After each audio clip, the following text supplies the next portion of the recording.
പാലാ നഗരസഭയിൽ ഇന്ത്യ സഖ്യം അധികാരത്തിലേക്ക്.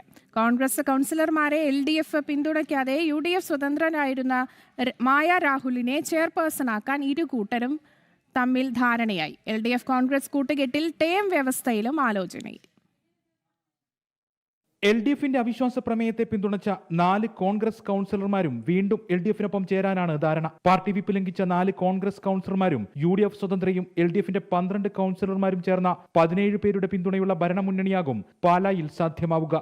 നിലവിലെ വൈസ് ചെയർപേഴ്സൺ UDF സ്വതന്ത്ര മായ രാഹുലിനെ ചെയർപേഴ്സണാക്കാനാണ് നീക്കം. LDFിനെ പിന്തുണച്ച 4 കോൺഗ്രസ് കൗൺസിലർമാരിൽ ഒരാളെ ടേം വ്യവസ്ഥയിൽ ചെയർപേഴ്സണാക്കാനും മറ്റൊരാളെ വൈസ് ചെയർപേഴ്സണാക്കാനും ചർച്ചകളുണ്ട്. പുറത്തുനിന്ന് പിന്തുണയ്ക്കുന്നു എന്ന നിലയിലാകും LDF സഖ്യം രൂപപ്പെടുത്തുക. ആക്ടിംഗ് ചെയർപേഴ്സൺ സ്ഥാനം മായ രാഹുൽ കഴിഞ്ഞ ദിവസം ഏറ്റെടുത്തിരുന്നു. ഉടൻ തന്നെ ചെയർപേഴ്സൺ തെരഞ്ഞെടുപ്പ് തീയതി തെരഞ്ഞെടുപ്പ് കമ്മീഷൻ പ്രഖ്യാപിക്കും. അടുത്ത മാസം ആദ്യവാരം തെരഞ്ഞെടുപ്പ് നടക്കാനാണ് സാധ്യത. അതേസമയം ഭരണം നഷ്ടപ്പെടുത്തിയതുമായി ബന്ധപ്പെട്ട് UDFിൽ തർക്കം രൂക്ഷമാണ്.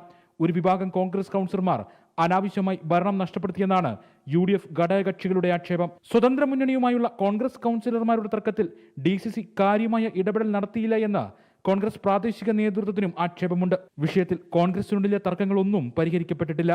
ജനം, കോട്ടയം.